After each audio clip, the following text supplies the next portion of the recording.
Assalamualaikum warahmatullahi wabarakatuh. Kembali lagi di Easy Math. Untuk kesempatan kali ini akan membahas tentang peluang ya.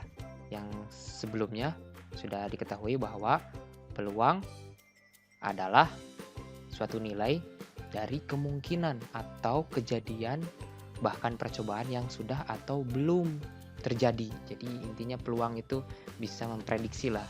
Dan di pertemuan kali ini akan membahas tentang peluang. Ada dua, yaitu peluang itu ada peluang teoritik dan peluang empirik.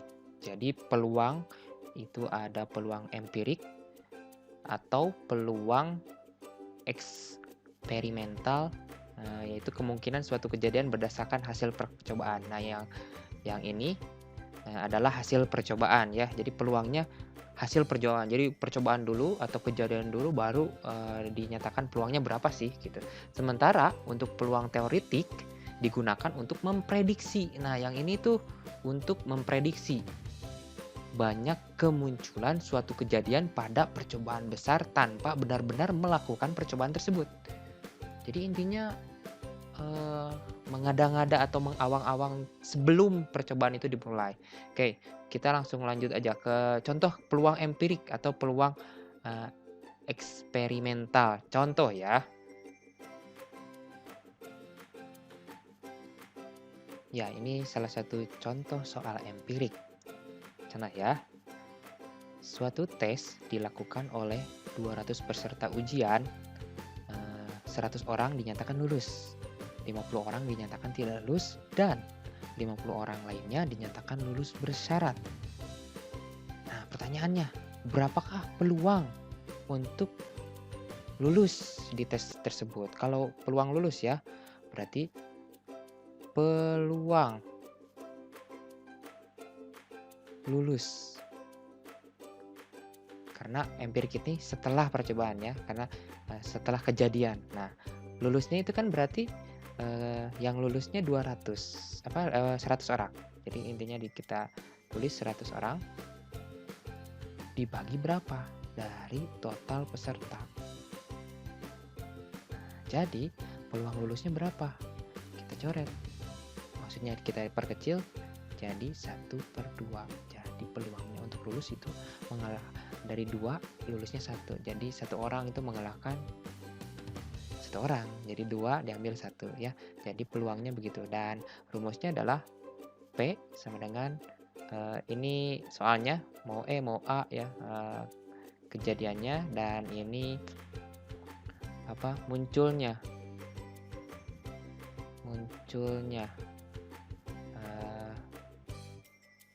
kejadian atau yang ditanyakan dibagi banyaknya peserta atau banyaknya percobaannya. Ini rumusnya seperti ini. Nah, contoh soal yang lain, soal empirik. Contoh ya, dari 10 pelemparan koin didapat keluar angka. Oke, didapat keluar angka sebanyak 6 kali dan 4 kali keluar koin gambar. Jadi 6, angkanya 6, koinnya gambar. Nah, kalau ditanyakannya seperti peluang munculnya koin gambar, berapa peluangnya? Oke, kita tulis seperti PE atau PB atau PX ya, itu boleh kalau ini mah simbol, yaitu dari muncul kalau ditanyakannya angka ya, peluang munculnya angka kalau sekarang. Nah, muncul angka dibagi banyaknya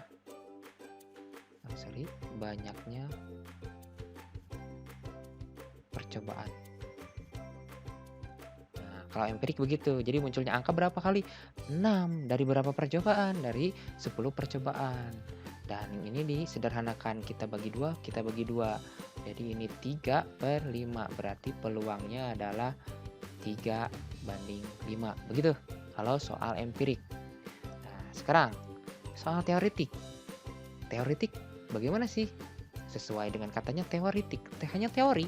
Jadi peluang, eee, yang di apa ya, belum terjadi tapi kita, menentukan peluangnya berapa sih atau peluangnya gimana nih untuk kejadian nanti gitu. Nah contoh ya, berapa peluang pelemparan sebuah dadu muncul angka genap? Kan belum, dilemparkannya belum. Tapi biasanya kalau teoretik ini hanya satu kali percobaan, oke?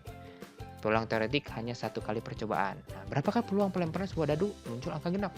Berarti, pelajaran sebelumnya ya, berarti kita tulis ruang sampelnya dulu. Ruang sampel. Ruang sampel dari pelemparan dadu itu munculnya angka apa saja sih?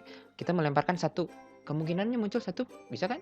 Atau dua, atau tiga, atau empat, atau lima, atau enam. Mungkin nggak tujuh? Nggak mungkin, dadu hanya enam. Atau kalian membuat dadu sendiri sampai tujuh, Ustaz. Pak, boleh? Boleh. Tidak apa-apa, tapi dadu yang umumnya dipakai itu 1 sampai 6 ya. Nah, sekarang berapakah peluang muncul dadu angka genap? Berarti titik sampelnya. Titik sampelnya berapa nih? Sampel dadu genap. Dadu genap. Titik sampelnya apa nih? Titik sampel berarti genap 2, 4, 6. Oke. Ada berapa? Ada 3. Dan peluang dari kejadian yang belum atau peluang prediksi pelemparannya berapa berarti? Di sininya titik sampel dibagi ruang sampel, yaitu 3/6. Ini kan 6. Dan kita perkecil, dibagi 3, ini ya 3/3 1, 6/3 2, berarti peluangnya 1/2. Oke, contoh peluang satu lagi ya. Contoh peluang teoretik. Berapa peluang dari pelemparan 2 koin muncul minimal 1 gambar? Berarti kita cari dulu ruang sampelnya. Ruang sampel dari pelemparan 2 koin. Mungkin pas koin dilemparkan angka, mungkin kan? Atau angka, gambar. Dilempar lagi, gambar, angka keluarnya. Dilempar lagi 2 koin ya, gambar. Mungkin kan? Nah, ada berapa kemungkinan di ruang sampelnya? Ada 4. Nah, sekarang kita cari titik sampelnya. Titik sampel dari minimal 1 gambar, oke? Minimal 1 gambar. Minimal 1. Kita cari yang minimal 1 gambar. Ini 1. Ini 1. Ini ada 2. Boleh nggak 2? Karena kan minimal 1, berarti 2 boleh? Boleh dong. Kita tulis. Berarti titik sampelnya adalah AG atau A sama gambar, gambar sama angka, atau gambar sama gambar. Ada berapa? 3. Berarti peluangnya berapa?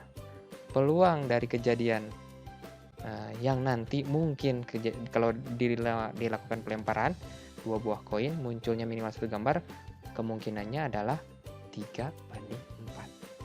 Begitu untuk perbedaan peluang teoretik dan peluang empirik. Terima kasih banyak. Assalamualaikum warahmatullahi wabarakatuh.